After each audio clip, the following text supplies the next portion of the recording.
Y'all can hear the music now, can't y'all? Oh yeah, loud and clear. Coach. They ready, Coach. Hey, you know the Southern people gonna be in here tonight trying to get some pointers, some tips. Yeah, I hope they are. They gonna be out here. They gonna be out here stealing signs. You know.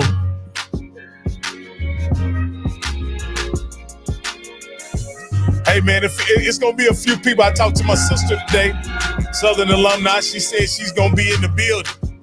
She's gonna be there. Yeah, man. I didn't know it was that much Southern alumni in Atlanta. She told me it was quite a few of them up there. So it's gonna be a big. It's gonna be crazy. But we got a big show tonight, Coach. We got what, like I said last night, Coach. I believe we got the best coach tonight in HBCU football, Coach. No, hands down. I tell you what, man. And he got the record to prove it. He's done a great body of work, man. And it's always good to have the best on, Absolutely. Let me welcome everybody to HBCU Coaches Corner. My name is Rocky Miller, along with my co-host, Mr. Campbell, and our featured host, the SWAC legend himself, were one night in Mississippi against the vaunted Mississippi Valley Delta Devils. Johnnie Cole threw 6 touchdowns in a loss. He did the best he possibly could that night against Willie Satellite Totten and the best football player to ever put on pads, Jerry Rice. Coach, with no further ado, my man, Johnnie Cole.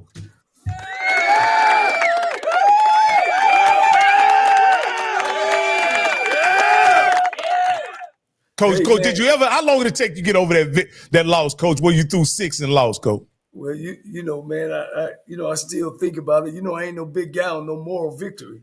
And I had a very good game. And that was in 3 quarters. Let's get that straight. But, what can you say, man, when you're playing against Willie Totten, who's a record-setting 53 touchdowns in one season, and Jerry Rice, man, they just set the place on fire, and just being able to be in the game and having that type of game that night, man, was a wonderful feeling. So, I'll take it. I'll take it. I'll keep it in my back pocket and tell my grandkids one day. All right, Coach. Coach, we got a guy that's straight off the plane that was gracious enough to come on and be a part of this show tonight, and somebody that I know personally I think highly of, and I think we all do, Coach. And I said last night, and I truly believe it, that this guy we have coming up next is the best coach in HBCU football, because since I've been watching HBCUs, which is about 5 or 6 years now, he's had the most consistent program out of anybody in HBCU football. So, Coach, I'll turn it over to you and let you give this coach the proper introduction. Once again, man, we have a guy on the show that have learned from the best, have been under the best, Broadway, as well as Sam Washington, as well as coach with Sean Gibbs. He's been on 3 different national championship coaching staffs, and along with his 4th of him winning a national championship himself. I think he needs no introductory. I think he shocked the world of HBCU football when he won the Celebration Bowl, and nobody gave him an opportunity, nobody gave him a chance, but I seen him. I seen him when he came on that field, and just the way he looked. And, we had a chance to really talk about after the game, off record of the things that he's seen, man, and it was brilliance of what they put together for that game. And again, he shocked everybody in HBCU. Everybody thought it was a slam dunk. My friend, the man, the head coach of the North Carolina Central Eagles, Trei Oliver.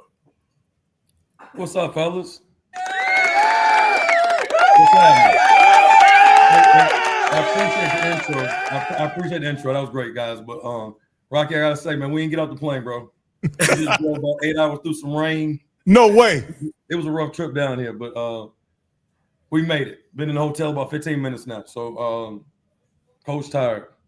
Wow. Coach, man, I'm going to take you back before we start going on your North Carolina Central and what you guys, what you had this year, man, because, man, we almost got an argument last night. I said Trei Oliver went into that game against Deion Sanders in Jackson State with the plan. He seen it. He knew, came in confident. And now that it's over and it's behind you, Coach, man, what did you see about the spots that Jackson State gave up that you felt that you had a chance to win the game? I mean, that was so long ago, man. I don't even halfway remember now. But they were a very talented football team, and I knew they were sleeping on us. You see all the media stuff they did, and heck, the depth chart they put up there, they didn't even have our starters up there. They had a team meeting showing the depth chart and shit. Half them guys weren't even our starters. So I'm like, I already knew they was overlooking us. But, they had beat up on folks all year, and they weren't going to change what they did, do what they were going to do, because they were so good and they were dominant. But our guys had a chip on our shoulder, and we had a good football team as well. So, we ain't flinch, we ain't blink. We were going to go in there and fight. And I thought we did. Our guys played lights out. It was a great ball game, man. Shout out to Jackson State. That's a heck of a program there. And, yeah, I mean, we're done talking about Deion, man. Talk about TC. Shit, TC done won it. Hell, Deion gone. Deion ain't winning nothing. Yeah. TC Taylor's a coach. Oh, man. TC Taylor's got coaches over there on his staff. Whatever. Yeah. Let's talk about HBCU football. Yeah, Coach. You've been up underneath some of the greats. What have you picked up from some of the greats? Broadway, and you've coached with Sam, and you've been under some of the great guys. And how much have that helped your coaching style? Well, when I got into Broadway, that was my 5th year coach. I was at 4 years at Delaware State, straight out of college. I was 22 when I got the job up there and didn't know what I was doing. I thought yelling and screaming was coaching. That ain't coaching. When I got into Broadway, he broke me down to like nothing. And, he grinded me like I was a GA. And he needed to. That's what I needed. Because I thought I knew stuff. I thought I knew ball. I didn't know ball. I didn't know how to manage young men. I didn't know football. And Coach, grinded me to the point of, me and Coach Broadway didn't really like each other first, probably 8 years of our relationship. He ain't like me, and I ain't like him. And we laugh about it to this day. Because, I wasn't a very good football coach, and he had high standards. So he was going to grind me until I figured it out. And I'm so appreciative what he did for me. And without him, I wouldn't be where I am now. And we great friends now. I go kick it with him in Myrtle Beach and everything else. Our families are tight. But Sam Washington coached me. He was my position coach, recruited me out of high school. I have a father I'm very close with, but he's like a father figure to me. And I love Coach Washington, his family to death. That's like my right-hand man. And then I came up under Coach Hayes, Bill Hayes, he was an AD. And that was all about work. That was about work. And old school, just like work. There ain't no easy way around it. And, then I had a chance to learn under some other people like Dawson Odoms, who's a great manager, a great players coach. And, I'll leave that there. But I thought Dawson Odoms was a heck of a coach. He was my teammate in college and, great dude. If it wasn't for him, I would not have had this opportunity here because they told me I applied for the job years back. I didn't get the job here at Central. They said I need a coordinator experience. So I left A&T and went to Southern to be the defensive coordinator for 3 years. Had a great time on the Bluff, and then had the opportunity to come back home. Yeah.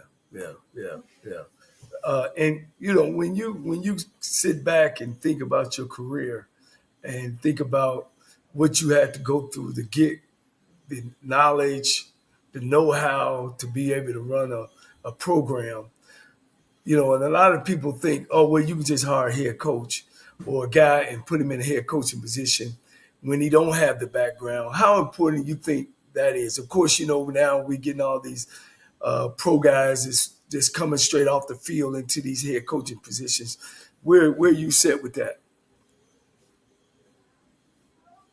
I've been on a whole lot of winning programs, a whole lot of championship programs, and it's about good people that are knowledgeable and can manage folks, manage young men. And I think that's what I learned from those other people. It takes time. When I was 2019, I'm the same person. but it's about the culture that is still within my program. And you have to be patient to an extent, you know? And in 2019, I thought we were talented, but we had no culture, no discipline, none of that stuff. Now, these new guys that's on the block, like I said, it's a process. You got to learn. And like I said, and I don't want to keep harping on this, but like Deion had 1,000 more resources than TC Taylor did or does. Heck, when we played, they had a damn NFL commissioner on the sidelines. Like what? Everybody's shooting money over there, everything. And I mean, TC, I'm sure they probably supported him, but I promise you he probably got the support financially as Deion. But that team is a much better football team than that other one in 2022. When you watch them play, level of discipline and things of that nature. Yeah. I'm a pivot a little bit about recruiting now. Of course, recruiting is different from the times back in the day. You know, you got the NIL, you got the collective. Where are you guys at North Carolina Central? Are you guys working your way towards that? Because we've talked to some coaches, you know, before you have that actually got collectives like Alcorn, North Carolina A&T. Kind of how could that help you, or is it helping you, or do you guys got that in place? It could definitely help us. But see, like, we were the only school in the MEAC that did not opt in. I think everybody in the SWAC opted in. We were the only school in the MEAC that did not opt in. And my issue was it came down so fast on the FCS level, we didn't have a plan for it. I wasn't comfortable with their plan for it, okay, at that point in time. There's so many other things that we need in our program that we couldn't be paying no kids $50,000, $60,000 a year. There's no way. So I told my administration, I had to answer the board of trustees and my chancellor, Coach, why don't you want to opt in? How's it going to look? What are the optics of that? There's no plan. Now, everybody want to run here and talk about revenue sharing. There's no revenue to be shared, folks. This ain't no Big Ten or the SEC with no $1 billion pot that they passing out money. On our level, we got to fundraise. This collective ain't no revenue sharing. When Johnnie Cole sent that money in, or I saw Rocky, you sent Gibbs some money last night, right? That $10 you sent him, that's the revenue we got to share. So, like, it's got to be a plan, and then from there, we got to structure it. So my thing was, okay, cool, how we going to pay kids? Who we going to pay? So we had to have a plan. So I came up with a plan. It was a tier system. I'm not paying no freshman anything out of high school. I'm not paying a transfer nothing to get a transfer, okay? Now, your sophomore year, if you meet these standards, you'll get a percentage. You'll get some money. Your junior year, you'll get some more money. Your senior year, you'll get more money. But we're going to cap it at a number, okay? Looking back on it, it's not any big money, man. It's money for these kids that they need to fly home here and there. They can fly home. If they want to eat, they can eat.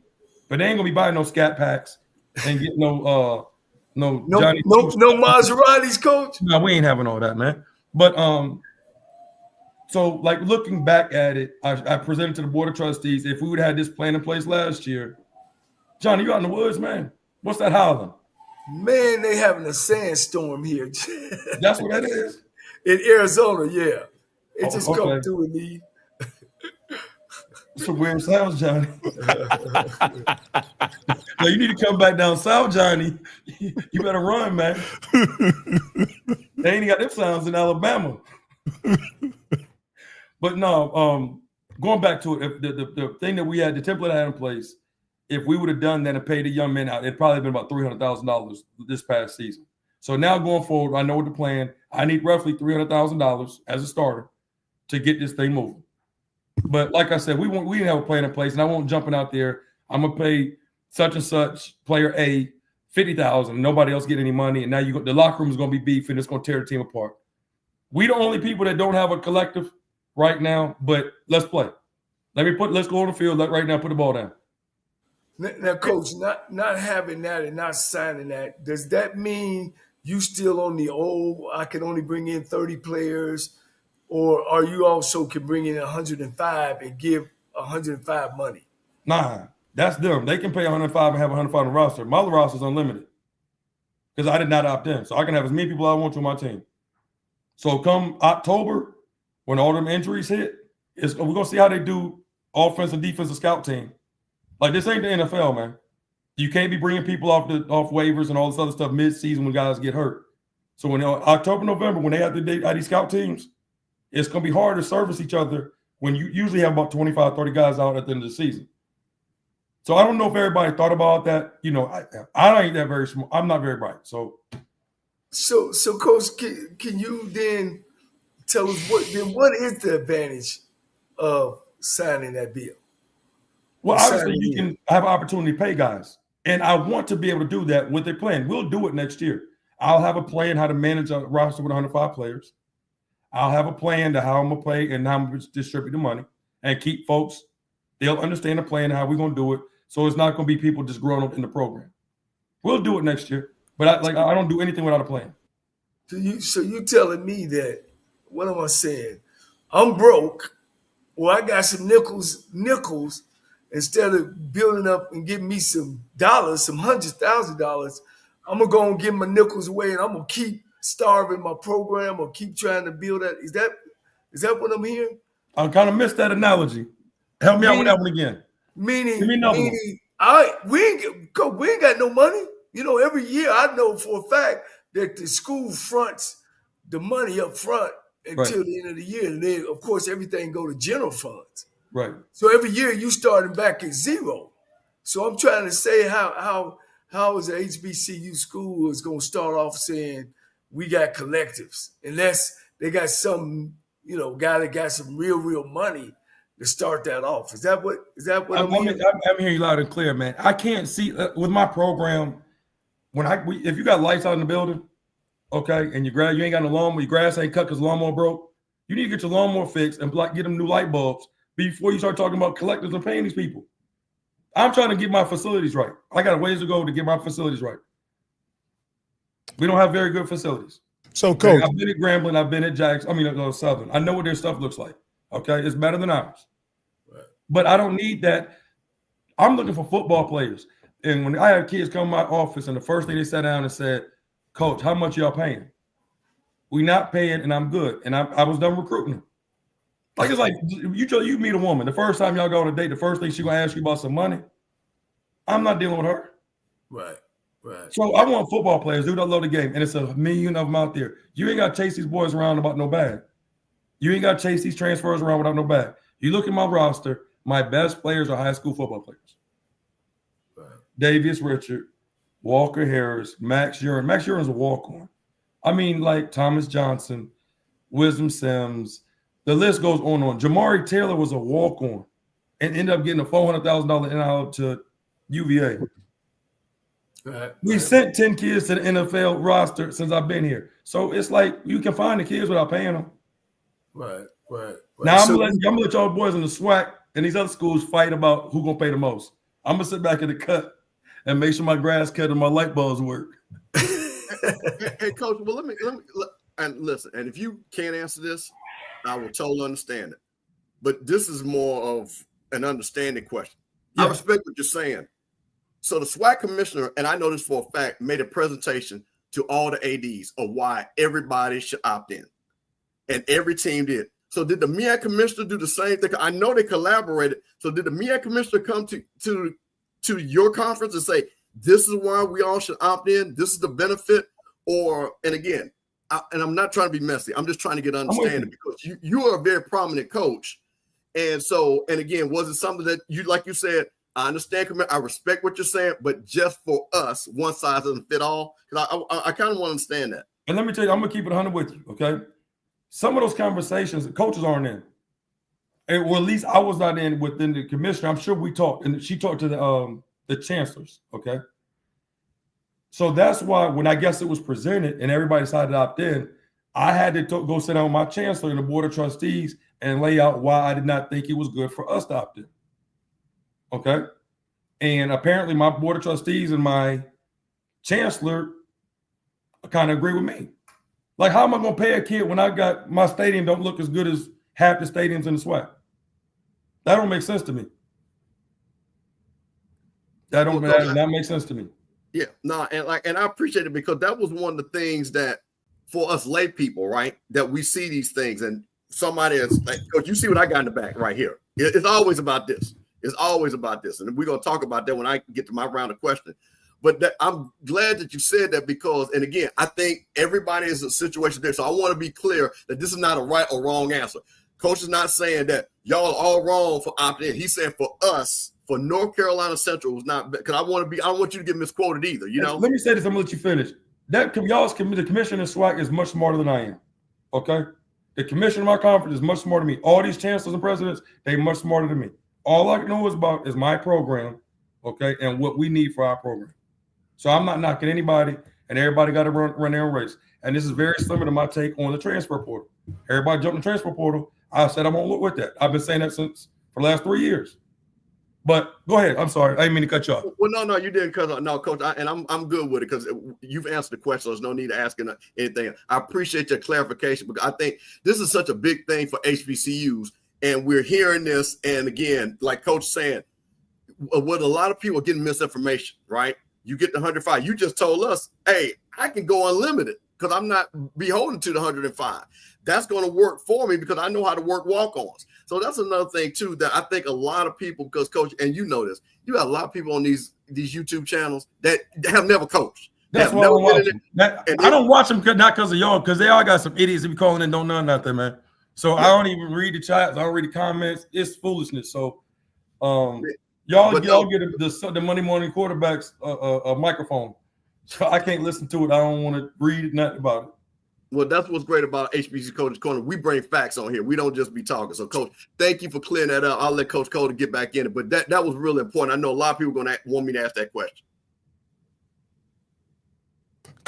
Coach, all right, Coach, you muted, Coach. If you're trying to say something, go. Yeah, Coach, I would definitely I would go your route. I mean, at the end of the day, you don't go put 11 on the field, and you can go find good 11 or good 23 somewhere in the United States before I drown my program, because I know at Texas Southern, it's a whole bunch of stuff that we need to be fixing around there. So I get it, man. I think I agree with you. And if I can sign as many as I want, when I want, I'm down for that, because I know where I'm coming from. You know what I mean? We ain't coming from what we call out here Arizona Scottsdale. We living over, we living over in the Soda Bass. So I get it, man, and I appreciate you giving me that information and it really bringing everything to fruition for me. I'm gonna tell you what's scary though. Imagine paying somebody like, what do y'all think a big number is for our level? For our level, 100,000. No. I think 10,000 is big for a SWAC player. Well, for me, I'm gonna let y'all know. For me, I would say probably 12 to 15 is what I would try to get to. $1,000 a month is what I would try to get to, and that would be for one of my elite players. Okay. Coach made me lose my train of thought with 100,000. All right, but that's gonna make my point though, Coach. Say you pay this kid, I paid Johnnie Cole $100,000, right?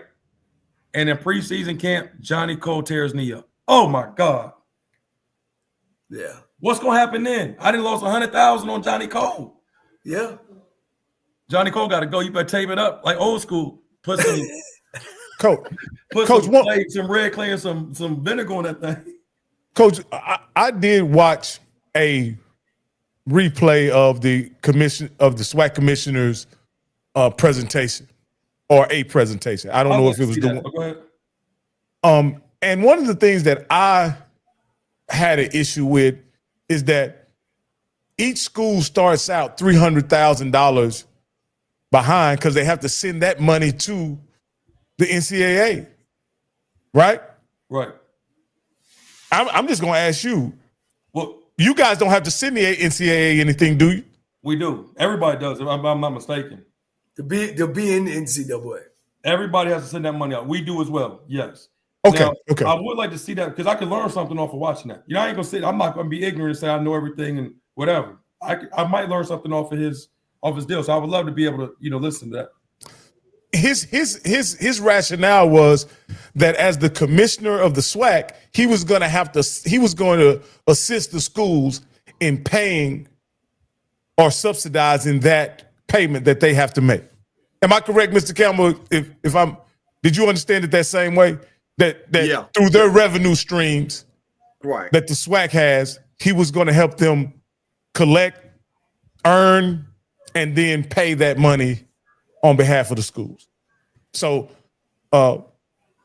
we'll see. There's ways to do it. Like, for example, it was brought to my attention, well, Coach, why don't you play 2 guarantee games a year and, at $500,000 a piece, that's $1 million, and boom, there goes your money. I'm not pimping my program out like that so I can give kids some money for whatever. You know, it's a whole lot behind it. It's a whole lot behind it. Hey, Coach, I actually respect your point of view, and it really makes sense to invest in your program rather than give kids money.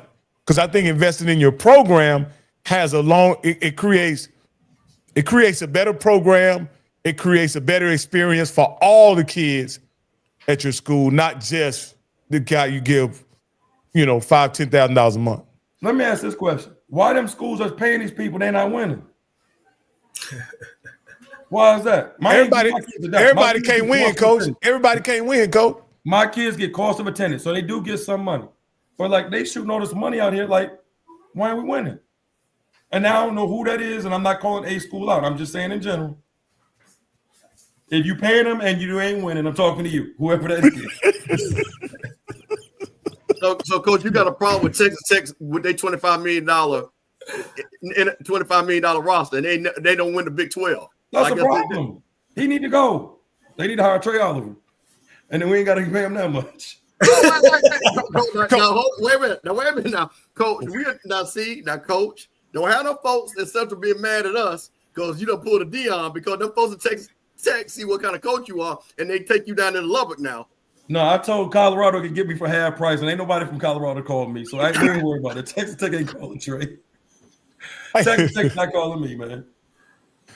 Hey, Coach, this is a great conversation. I appreciate you being candid. So this is what I want to ask you: do you think your philosophy toward compensating players is sustainable in the long run? Me not compensating them? Yeah. Oh, no, not at all. I got to do it. I'm going to do it. I'm going to do it next year. But I'm saying I had to have a plan for it. And I wasn't going to jump out here and it wasn't going to be a whole lot of money. Right. My top tier guys weren't going to get a whole lot. It was going to get enough for them to make sure they didn't have to eat in the calf every day if they didn't want to. If they were from somewhere and wanted to go fly home or fly to a funeral or whatever the case may be, they have some money in their pocket. But I don't need to pay these guys all this money because if the SBSC want to get them, I couldn't have kept Jamari Taylor. I could not have kept Jamari Taylor. He got $400,000. Where am I get $400,000 from? Corey Bullock that went to at the Ravens. He loved being with the Maryland. Torcelli Simpkins went to South Carolina. He's with the Saints now. These dudes getting hundreds and hundreds of thousands of dollars. If these folks want them, they coming to get them. If LSU wanted Gibbons, I guarantee you he'd be out. And that's no knock on the kid. Like, he's a great football player, but I'm saying from a financial standpoint. I completely agree with you, Coach. You can't. Hey, money was. Gibbons. I reach in my pocket today and pay him, and hopefully I can get him over here by Saturday.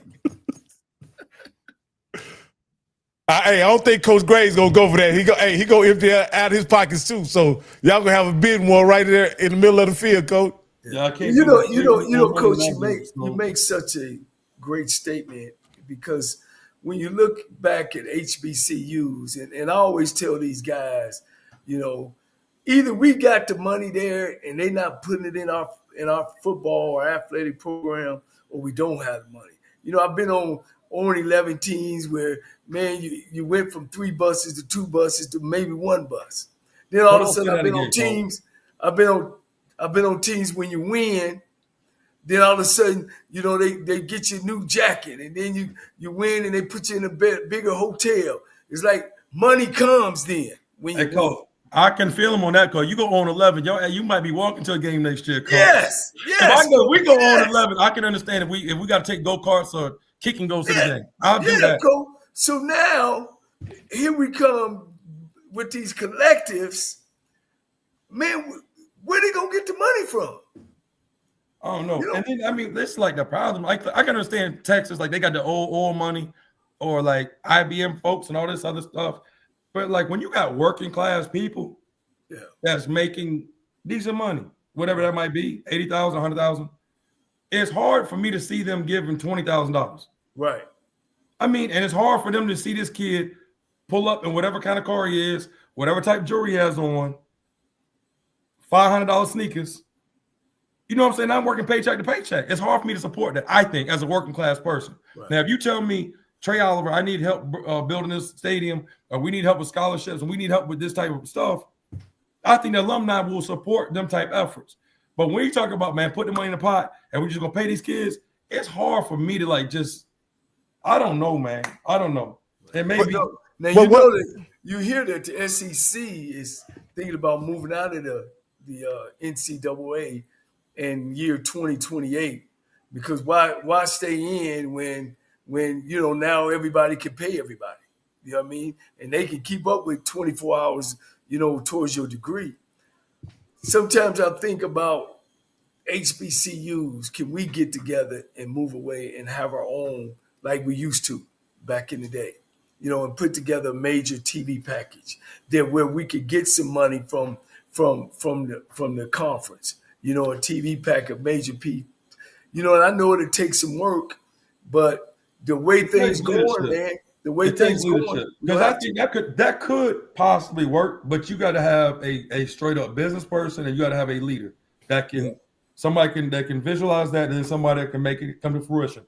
Because if you look at the attendance in the SWAC, obviously it's a good brand of football, and people want to see that. I don't care what about no other FCS conference.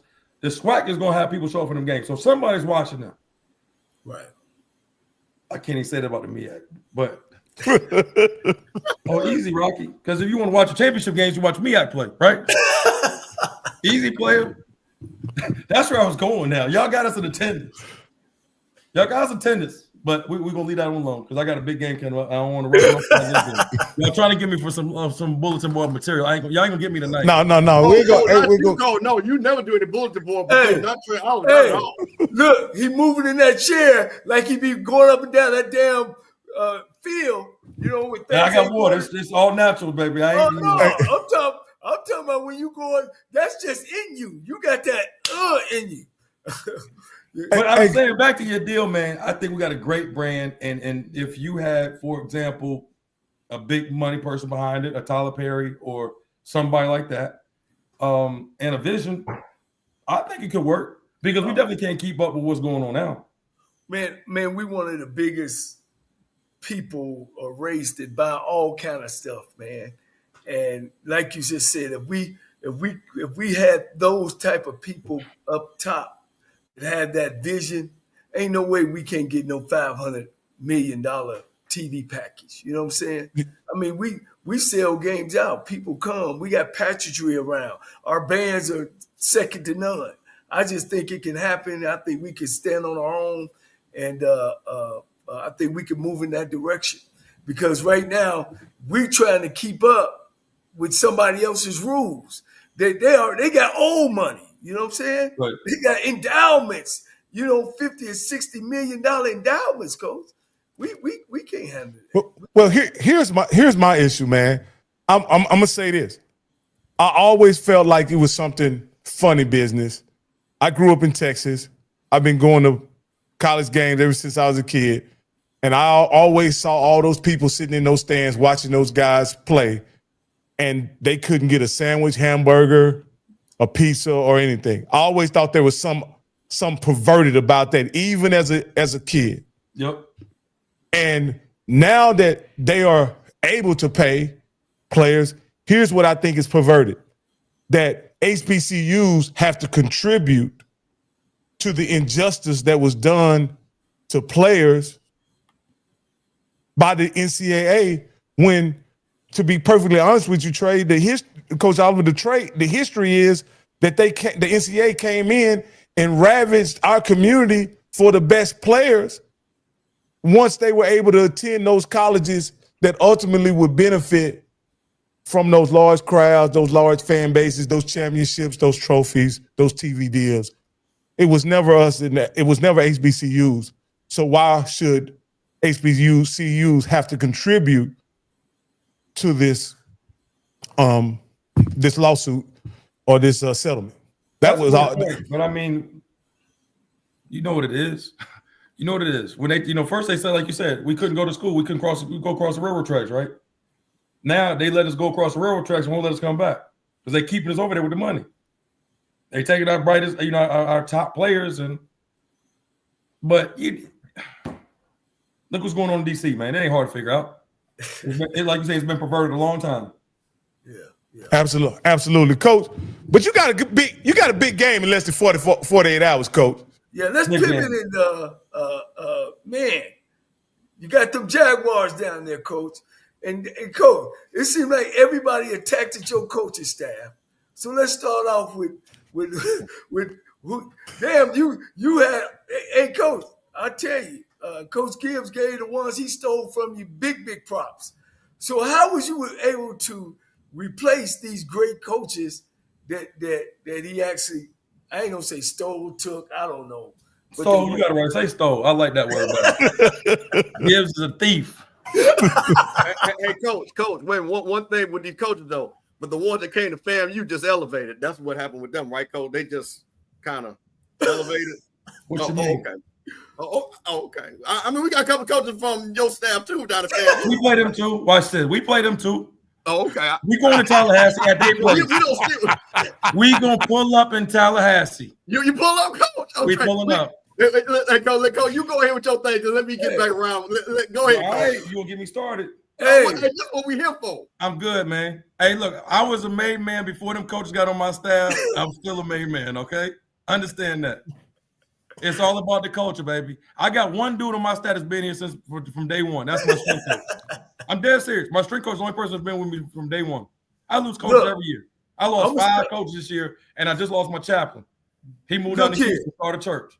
Look here, it's Coach. not a problem. It's all about the culture, guys. As long as the culture is straight, when them new coaches come in the building like new players, as long as they're good people, they fit the culture, we can coach football. Football easy, man.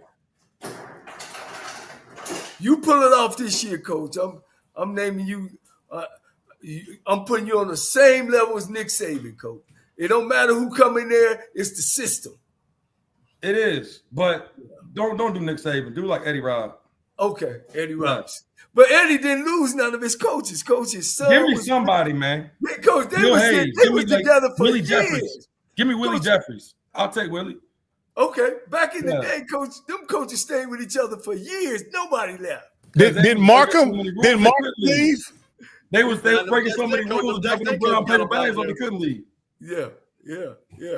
But no, I lost a bunch of coaches. Yeah, Gibbs got 2 of them. They were really good coaches.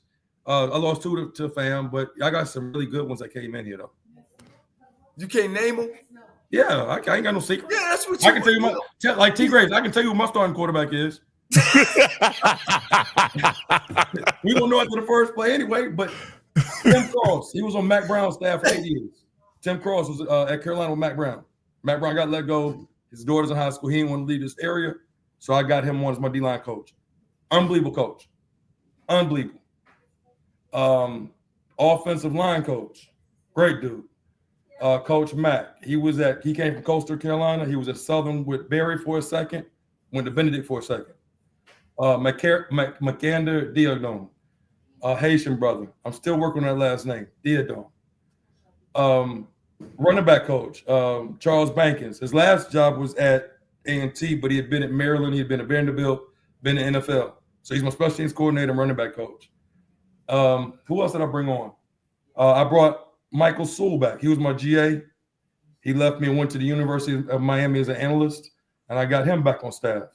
And then I got 2 analysts. I got JK, Jennifer King, the female coach. I was with Chicago Bears and the Washington Commanders. She's an offensive analyst for me and helps me with analytics. And I got a new chaplain, Claude Thomas. So we back, man. Don't let it stop, man. Yeah. Hey, Coach Cole, let me step in here right quick and let everybody know we're going to suspend the channel on the off-script channel. If you want to catch the rest of this interview, you're going to have to catch it on the Rocky Miller channel. Go ahead, Coach.